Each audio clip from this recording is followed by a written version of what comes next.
السلام علیکم ورحمۃ اللہ وبرکاتہ۔ الحمد للہ رب العالمین والعاقبۃ للمتقین والصلاة والسلام علی رسولہ الکریم وعلی آلہ وصحبہ اجمعین الی یوم الدین۔ أما بعد فأعوذ بالله من الشيطان الرجيم بسم الله الرحمن الرحيم قد أفلح من تزكى وذكر اسم ربه فصلى صدق الله مولانا العظيم وبلغ على رسوله النبي الأمين المتين الكريم ونحن على ذلك لمن الشاهدين والشاكرين والحمد لله رب العالمين۔ قال الله تبارك وتعالى في شان حبيبه الكريم إن الله وملائكته يصلون على النبي يا أيها الذين آمنوا صلوا عليه وسلموا تسليما۔ صلی اللہ علی النبی وآلہ صلی اللہ علیہ وآلہ وسلم صلاۃ و سلام علیک یا رسول اللہ صلی اللہ تعالی علیہ وسلم۔ سامعین اکرام، گزشتہ جمعہ میں آپ حضرات کے سامنے حضرت سیدنا خواجہ عثمان ہارونی رحمۃ اللہ تعالی علیہ کی خصوصی جو نصیحتیں ہیں وہ آپ حضرات کے سامنے پیش کی ہیں، اور قرآن مجید کی آئے کریمہ کو جو تین جمعہ سے میں پیش کر رہا ہوں، قد أفلح من تزكى وذكر اسم ربه فصلى، یعنی تحقیق کے کامیاب وہ ہوا جس نے ستھرائی حاصل کی، دل کی پاکیزگی حاصل کی، وذكر اسم ربه، اور اپنے رب کا ذکر کیا، فصلی، اور اس کے لیے نماز۔ تو دل کی پاکیزگی خاص ضروری ہے، بندے کا دل ایک دم پاک و صاف ہونا چاہیے، ظاہر و باطن دونوں صاف ہونا چاہیے، اس لیے کہ اسلام پاک دین ہے اور پاکیزگی کو پسند فرماتا ہے۔ کسی بھی مسلمان کا بغض، حسد اور اناد کوئی مسلمان اپنے دل میں رکھے تو اللہ تعالیٰ کو ہرگز یہ پسند نہیں ہے۔ یہاں تک کہ کسی مسلمان کے لیے بغض رکھا اور اس سے قطع تعلق رکھ دیا تو مبارک راتوں میں بھی ایسے لوگوں کو بخشا نہیں جاتا ہے۔ آپ غور کیجیے کہ دل کی پاکیزگی یہ کتنی لازمی اور ضروری ہے، لیکن ہماری جو نصیبی ہے، ہم اپنے رشتہ داروں میں چھوٹی چھوٹی باتوں پر انبر ہو جاتی ہے اور قطع تعلق کر لیتے ہیں۔ بھائی بہن سے تعلق نہیں ہے، بہن اور بھائی سے تعلق نہیں ہے، رشتے داروں میں ایک دوسرے سے تعلقات نہیں ہے، یہاں تک کہ ماں باپ اور بیٹوں میں تعلقات ختم ہو جاتے ہیں اور میاں بیوی کے تعلقات ختم ہو جاتے ہیں۔ یہ میاں بیوی اور ماں باپ اولاد کے تعلقات تو ایسے گہرے ہیں کہ اس کے تعلقات ختم کرنے کے لیے بندے کو سوچ کیسے ایسی ہو جاتی ہے، سمجھ نہیں آتی۔ یہ اللہ کی بنائے ہوئے رشتے ہوتے ہیں، رشتوں کو توڑنے کی کسی کو بھی اجازت نہیں ہوتی۔ بہرحال دل کی پاکیزگی یہ خاص ضروری ہے، دل کی پاکیزگی کے ساتھ ساتھ اللہ کا ذکر یہ ضروری ہے۔ دل کی پاکیزگی رکھنے سے بندوں سے تعلقات اچھے رہتے ہیں، ہر ایک آدمی آپ سے خوش رہے گا، اور جب آپ ایک دوسرے سے مسکرا کر بولیں گے، ایک دوسرے سے مسکرا کر ملیں گے تو آپ کو ایک راحت ملے گی جس سے آپ کی طبیعت کو بھی فائدہ ہوگا۔ آپ دیکھیے ایک ایک اس کو آتا ہے جو غصہ برداشت نہیں ہوتا، جو اپنے غصے کو قابو میں نہیں رکھ سکتا، کسی بات کو اگنور نہیں کرتا، اس کو درگزر نہیں کرتا، میں جانے جس کا ایسا ذہن ہوگا اس کو اٹیک نہیں آتا، کیونکہ اٹیک آتا ہے وہ غصے کی وجہ سے آتا ہے۔ غصہ آدمی کو جو ہے وہ برباد کر دیتا ہے، ذہنی طور پر بھی آدمی ڈپریشن کا بھی شکار ہوتا ہے، صرف کسی چیز کو برداشت نہیں کرتا، دل میں اس پہ وہ بڑھتا رہتا ہے، کبھی کوئی سی بات ہوتی ہے نہ خود سہ سکتا ہے نہ دوسرے کو کہہ سکتا ہے اور اس پر غصہ بھی آتا ہے. اب چونکہ جو دل میں بات تھی وہ زبان پہ آ نہ سکی, کسی کو شیئر نہ کر سکا, تو اس کا ڈائریکٹ افیکٹ بھی کس پر آتا ہے اور اٹیک آتا ہے اور طرح طرح کی تکالیف آتی ہے. لہٰذا آپ کسی کی کسی بات کی طرف توجہ ہی نہ, اپنے تعلقات سب سے اچھی بنائے رکھیے. ہر ایک کو اپنا اپنا حساب دینا ہے, ضروری بات ہو وہ آپ ان تک پہنچا دیں, باقی اگنور کرنے کا. کسی کی کوئی بات اپنے دل میں اپنے ذہن میں نہ رکھیں. کوئی کیا کہتا ہے آپ کے بارے میں یا آپ کسی کے بارے میں کسی طرح کی کوئی بات نہ کریں تو ذہن صاف رہے گا, دل صاف رہے گا, آپ کو دینی فائدہ ہوگا, اخروی فائدہ ہوگا اور آپ کی صحت اچھی رہے گی. اسلام نے اس لیے حکم دیا ہے کہ مسلمان مسلمان سے ملے تو مسکرا کر ملے. حدیث پاک میں آیا ایک مسلمان بھائی دوسرے مسلمان بھائی کے سامنے مسکراتا ہے وہ ایک دوسرے سے الگ ہو, اس سے پہلے دونوں کی بچی فرماتے ہیں. یعنی آپ دل کو صاف رکھنے کی کتنے فوائد. تعلقات بنے رہیں گے, جب تعلقات بنے رہیں گے آپ اچھی ہوں گے تو لوگ آپ کو دیکھ رہیں گے کیا تکلیف ہے آپ کی بتا دیجیے, آپ کی تکلیف کیوں ہوگی. یعنی بہت سارے فوائد دل کی صفائی رکھنے کو ہے. تو یہ دل کی صفائی کی دنیا کی ساری چیزیں. اب باطنی طور پر آپ کو فائدہ ہوگا. اب جب آپ کا دل صاف ہو گیا, آپ کے تعلقات اچھے ہیں, اب آپ اللہ کا ذکر کیجیے. اللہ کا ذکر کرنے سے آپ کا تعلق اللہ سے ہوگا. جو اللہ کا ذکر کرتا ہے اس کا تعلق اللہ سے جڑ جاتا ہے. اب اللہ سے جب آپ کا تعلق چھوٹ گیا, جو اللہ آپ کا دوست ہو گیا, ساری کائنات اللہ کی ہے, اللہ آپ کا ہو گیا, ساری کائنات آپ کی. اللہ کا ذکر بندے کو ہمیشہ کرنا چاہیے. اللہ نے حکم کیا نہ بھی کیا ہو تو اس کا ذکر کرو, اور اللہ سے گنے کا بغیر ذکر کرو. بلکہ قرآن چیز کو اگر آپ پڑھیں گے نا, کوئی آپ کو ایسا پارا نظر نہیں آئے گا جس بارے میں اللہ نے اپنا ذکر کرنے کو حکم دیا. اللہ تعالیٰ نے اس کے ذکر کرنے پر حکم دیا ہے. اور ایک آیت میں یہاں تک فرمایا اذکروا اللہ ذکرا کثیرا, کہ اللہ کا ذکر کثرت کے ساتھ کرو, بہت زیادہ ذکر کرو. اٹھتے بیٹھتے چلتے پھرتے ہمیشہ اس کا تم ذکر کرتے رہو. وسبحوا بکرۃ واصیلا, یعنی ہمیشہ کثرت کے ساتھ اس کا ذکر کرو, لیکن خاص طور سے صبح شام اس کا ذکر کیا کرو. فجر سے پہلے یا فجر نماز کے بعد اس کا ذکر خاص کرو. نماز سے مغرب میں ہو سکے تو مغرب سے پہلے پہلے اذان سے پہلے مسجد میں داخل ہو جاؤ. شام میں شام کا وقت مغرب کی جب تک اذان نہ ہو, ظہر کے بعد سے لے کر مغرب کی جب تک اذان نہ ہو وہ شام کا وقت ہے. اس وقت اللہ کا ذکر کرنے کی خاص تاکید کی گئی ہے. بکرۃ واصیلا, یعنی صبح شام اس کا ذکر کرو. ہمیشہ اس کا ذکر کرنا ہے, اٹھتے بیٹھتے ذکر کرنا ہے, لیکن صبح شام کا ذکر اللہ کو زیادہ پسند ہے. اس کو خصوصی طور پر یاد کرنا ہے. میرے اللہ کا بہت زیادہ ذکر کرو اور صبح شام اس کی تصویر کرو. تصویر سب سے زیادہ اللہ کی بارگاہ میں پسندیدہ تصویر ہے سبحان اللہ وبحمدہ. اس تصویر کا زیادہ ذکر کیا گیا. بہت سارے ذکر آگے سے کلمہ میں آئے ہیں. آج میں آپ کے سامنے ان ذکروں میں سے جن احادیث میں ذکر آیا کلمہ طیبہ کی آزاد کے سامنے میں فضیلت بیان کریں.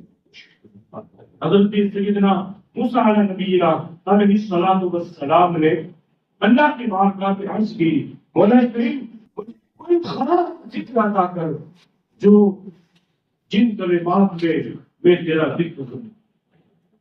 اللہ تعالیٰ نے حضرت سیدنا موسیٰ علیہ السلام سے ارشاد فرمایا کہ لا الہ الا اللہ کا ذکر کر. اور سبحان اللہ, سبحان اللہ,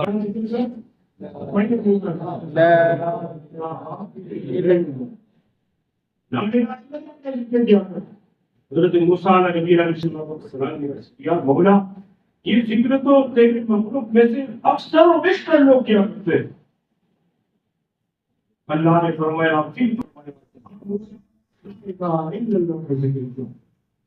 موسیٰ نے سوال کیا, عرض کیا کہ مولا میری خاص ایک وظیفہ تیری بارگاہ میں مانگا ہے کہ کوئی ایسا تو مجھے وظیفہ جس سے میں پڑھوں جو خاص میرے لیے ہو. اللہ تبارک و تعالیٰ نے ارشاد فرمایا کہ موسیٰ لا الہ الا اللہ فرمایا. اس لیے کہ اللہ تبارک و تعالیٰ نے موسیٰ علیہ السلام کے ارشاد فرمایا کہ یہ کلمہ لا الہ الا اللہ یہ اتنا وزنی ہے اور میری بارگاہ میں اتنا مقبول ہے.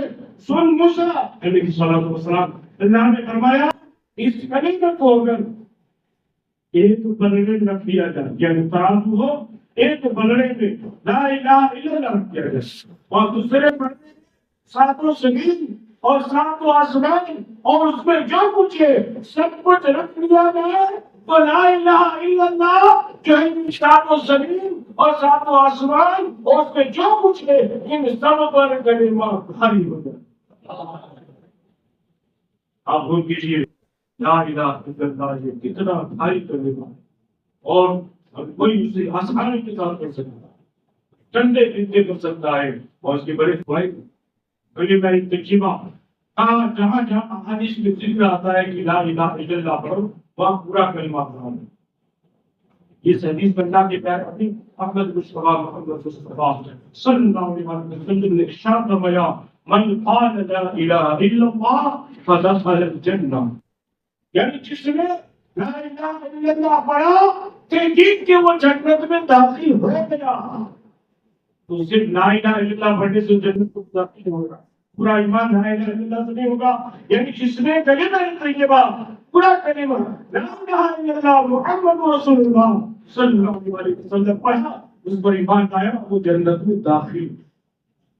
اب کلمہ طیبہ بہت ساری فضیلتیں آئی ہیں. ایک حدیث میں یاد ذکر آیا کہ مومن اگر سونے سے پہلے پاک وضو ہو کر 2 مرتبہ کلمہ طیبہ کو پڑھ لے اللہ تعالیٰ اس کے نام اعمال میں 2 غلام آزاد کرنے کا ثواب ملتا.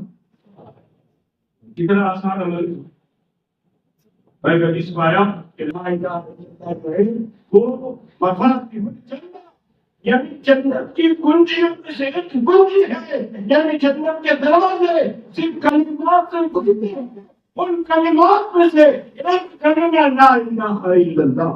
سبحان اللہ. اس نے کلمہ طیبہ پڑھا اس کے بعد جنت کھولنے کا یعنی جنت میں داخل ہونے کا اسے جنت میں سرٹیفکیٹ ملا. اللہ اکبر. اور ایک حدیث میں اللہ کے پیارے نبی صلی اللہ علیہ وسلم نے ارشاد فرمایا کہ حضرت معاذ بن جبل رضی اللہ تعالی عنہ کی روایت ہے کہ جس نے لا الہ الا اللہ کہا وہ جنت میں داخل. اور بہت سارے فضائل کمالات ہیں کلمہ طیبہ کے. وہ حدیث ساتھ زمین اور ساتھ آسمان اس میں جو کچھ ہے اس پر یہ بھاری ہو جائے گا کلمہ. اس حدیث پر یاد رکھیے. اب دوسری حدیث میں پیش کر رہا ہوں جسے آپ سمان کہ یہ کلمہ ساتھ زمین ساتھ آسمان اس میں جو کچھ ہے ان سب پر یہ بھاری.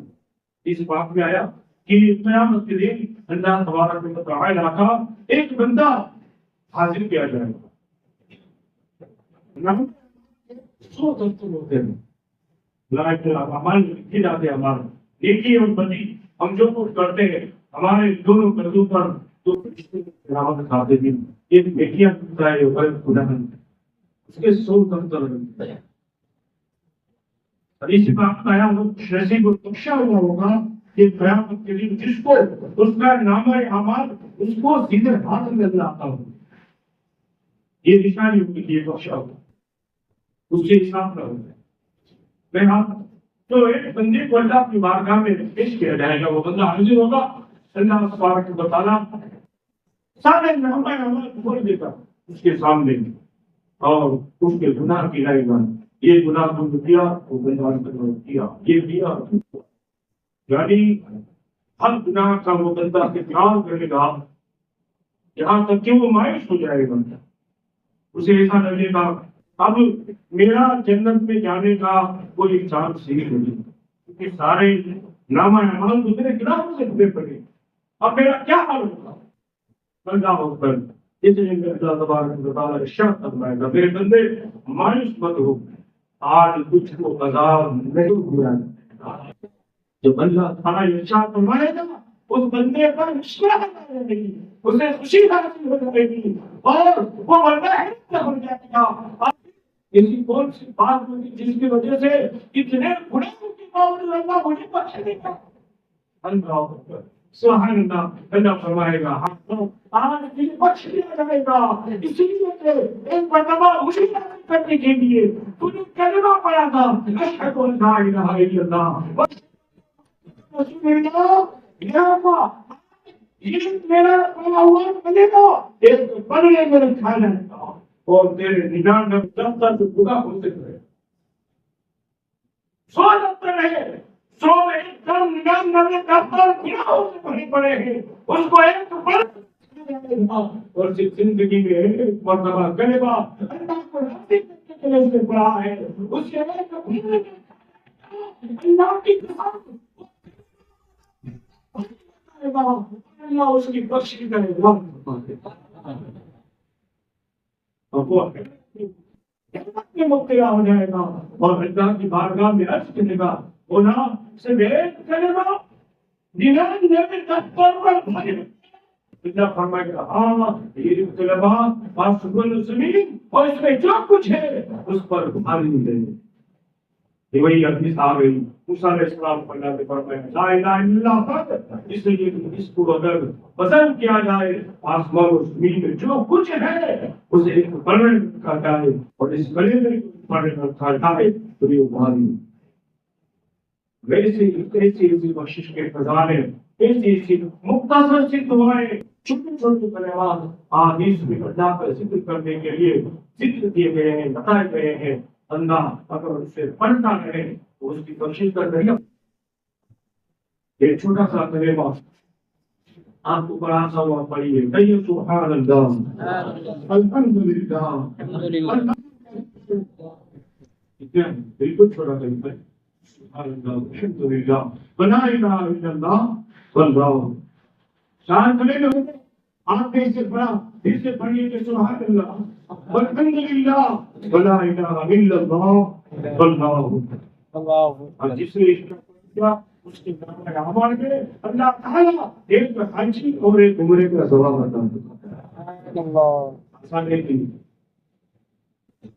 تمہاری بندہ ایک تصویر گزار پڑھ لیا کرے صبح، ایک تصویر گزار پڑھ لیا کرے طے کرنے کے مجھے اس کلمات کو کم سے کم 100 مرتبہ پڑھنا تو اس کے نام آباد روزہ کا 100 حج اور 100 عمرے کا ثواب ملتا ہے۔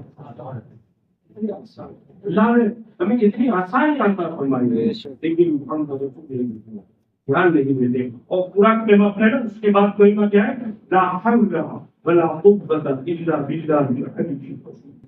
حدیث کا ہے اللہ کے رسول صلی اللہ علیہ وسلم ارشاد فرمایا امام اہل سنت اعلی حضرت اس کو ذکر کیا اور کئی بزرگوں نے لا حول کے بارے میں ذکر کیا کہ جو لا حول پڑھتا ہے اللہ تعالیٰ اس کے اوپر سے 70 بیماریوں کو دور کروا دیتا ہے اور سب سے بڑی اس کی جو بیماری دور ہوتی ہے وہ ہے ٹینشن، ڈپریشن میں جو شکار ہے، حیران ہے، پریشان ہے روزیوں کی وجہ سے، تکالیف کی وجہ سے، اولاد کی وجہ سے، رشتے داروں کی وجہ سے، کاروبار کی وجہ سے، جس وجہ سے بھی جو بھی کسی کی پریشانی ہے وہ لا حول ولا قوت الا باللہ العلی العظیم کثرت کرے جو اس کو کثرت کے ساتھ یعنی 99 مرتبہ پڑھے اللہ تعالیٰ اس کی 99 یا 70 بیماریوں کو دور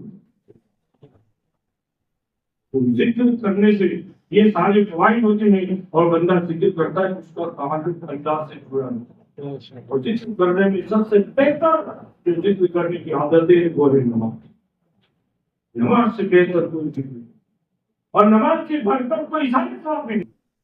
یہ سارے ثواب بندہ کرتا ہے اپنے مذہبی کے پیچھے، ماں باپ انتقال ہو جاتے ہیں ان کے پیچھے سارے ثواب کرتا ہے، بیوی کے پیچھے، اولاد کے پیچھے سارے ثواب کرتا ہے۔ اس سارے ثواب کا مقصد کیا ہے؟ اس سارے ثواب کا مقصد یہ بتایا کہ ہمارا قانون بخش دیا جائے، اللہ اس کو بخش دے وہ جنت میں داخل ہوگا، یہ مقصد ہوتا ہے سارے ثواب۔ چاہے وہ نیازیں بنائے، دیکھے بنائے، کپڑا دے، لتا دے، جو کچھ اس کے پیچھے میت کے پیچھے کرتا ہے مقصد یہ ہوتا ہے ہمارا مرحوم بخش دیا جائے اس کے گناہ بخش دیے جائے، اسے دوزخ سے نجات ملے اور اسے جنت عطا ہو۔ اس مقصد کے لیے اولاد اپنے ماں باپ کی، ماں باپ اپنے اولاد کے لیے، رشتے دار اپنے رشتے داروں کے لیے اِسال ثواب کی محفل سجاتا ہے، قرآن خوانی کرواتا ہے، نیاز اور دعات خیرات و صدقات وغیرہ کرتا ہے، ان سب کا مقصد یہ ہے۔ اب یہ مقصد نماز میں جتنا بہتر طریقے سے جو حاصل ہوتا ہے وہ کتنا بہتر طریقے اللہ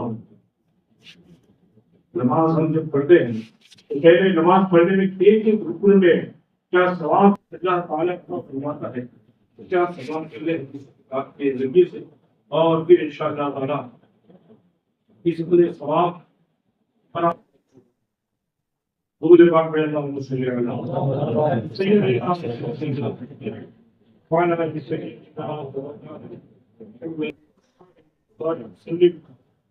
السلام علیکم یا رسول اللہ صلی اللہ علیہ وسلم۔ دیکھیے یہ حضرت سیدنا عبداللہ ابن عباس رضی اللہ تعالیٰ عنہ کی روایت ہے، وہ فرماتے ہیں کہ آقا کریم صلی اللہ علیہ وسلم نے ارشاد فرمایا، جب بندہ مومن نماز کی ادائیگی کے لیے اللہ تعالیٰ کی بارگاہ میں آتا ہے اور اللہ اکبر کہتا ہے تو وہ شخص گناہوں سے ایسا پاک و صاف ہو جاتا ہے گویا آج ہی اپنی ماں کی پیٹ سے پیدا ہوا۔ اتنا مہربان ہے ہمارا۔ تو جیسی مسجد داخل ہوئی نماز کی نیت کی اور اللہ اکبر کہا، یہ نماز سے اللہ اکبر کہا، اللہ تعالیٰ نے ہمارے سارے اللہ،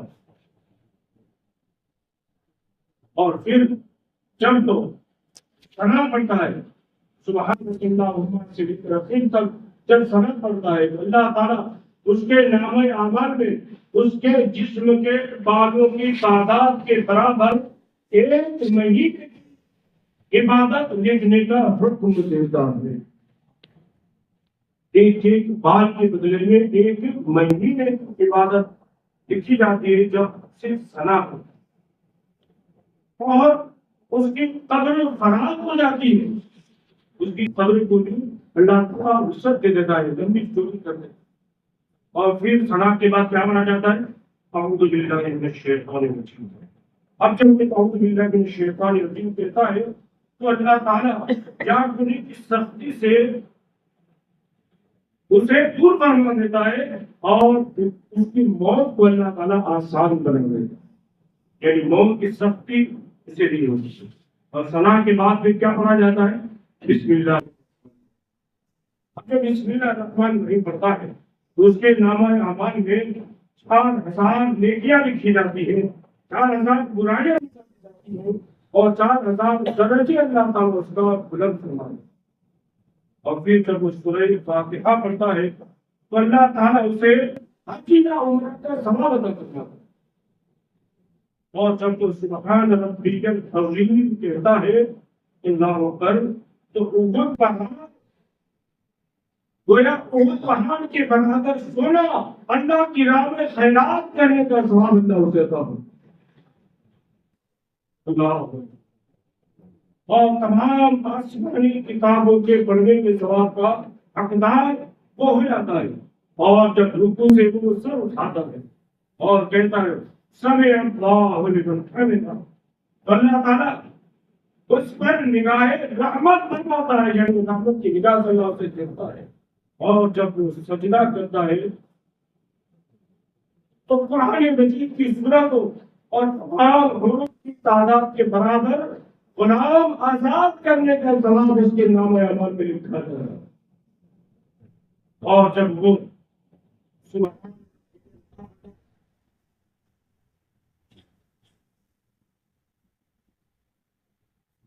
کہتا ہے تو اللہ تعالیٰ اس کے نام اعمال میں جن اور شیاطین اور انسان کی تعداد کے برابر نیکیاں درج کرواتا ہے، اور جب وہ حجاب پڑھتا ہے، اس پڑھنے کے لیے بیٹھتا ہے تو اللہ تعالیٰ اس کو غازی کا ثواب دیتا ہے، اور وہ جب سلام دیتا ہے اور نماز سے فارغ ہوتا ہے تو اللہ تعالیٰ اس پر دوزخ کے تمام دروازے بند کر دیتا ہے اور جنت کے 8 دروازے نمازی کے لیے کھول دیے جاتے ہیں۔ آپ غور کیجیے کہ بندہ جب نماز پڑھتا ہے تو کیسی کیسی نیکیوں کا وہ اختیار کر جاتا ہے، لیکن جب وہ اتحیات میں بیٹھتا ہے ایک تو وہ باوجود ہوتا ہے اللہ کے گھر میں ہوتا ہے، اتحیات پڑھنے کے بعد وہ درود ابراہیم پڑھتا ہے اور درود ابراہیم کے بعد وہ دعائیں معصومہ پڑھتا ہے۔ اب یہ اصل اصال ثواب کی بات آ رہی ہے، آپ ثواب کریں درود ابراہیم کے بعد دعائیں معصومہ پڑھی جاتی ہے۔ دعائیں معصومہ میں کیا ہے؟ اللہم اغفر لی ولیوالدی، مطلب اس کا اے اللہ میرے گناہوں کو بخش دے، میرے ماں باپ کے گناہوں کو، میرے استاد بھی میرے استاد کے گناہوں کو بخش دے، میرے جمیع المومنین والمسلمین والمسلمات اور تمام مومنین مومنات کے گناہوں کو بخش دے، تمام مسلمین مسلمات کے گناہوں کو بخش دے، اللہ جائے منہم والاموات، جو زندہ ہے ان کے گناہوں کو بھی بخش دے، جس کو آ چکی گزر چکے ان کے گناہوں کو۔ اور بتا اس سے بڑا کیا ہو سکتا ہے؟ اب یہ دعا وہ صبح آ کر یہ دعا کرتا ہے، ظہر میں آ کر یہ دعا کرتا ہے، عصر میں آ کر یہ دعا کرتا ہے، مغرب میں آ کر دعا کرتا ہے، عشاء میں آ کر دعا کرتا ہے، یعنی یہ نیاز کرنے والے یا رسالے ثواب کی محفل سجانے والے یا دیگر کام رمائن کے پیچھے اپنے مقرر کرتے ہیں، ایک نمازی 5 وقت اپنے ماں باپ کے لیے رسالے ثواب کرتا ہے اور وہ بخش بھی دیے جائیں گے۔ نماز کی حالت میں اپنے ماں باپ کے بچے اس سے پڑھ کر کیا ہے، اور حدیث میں یہ بھی آیا ہے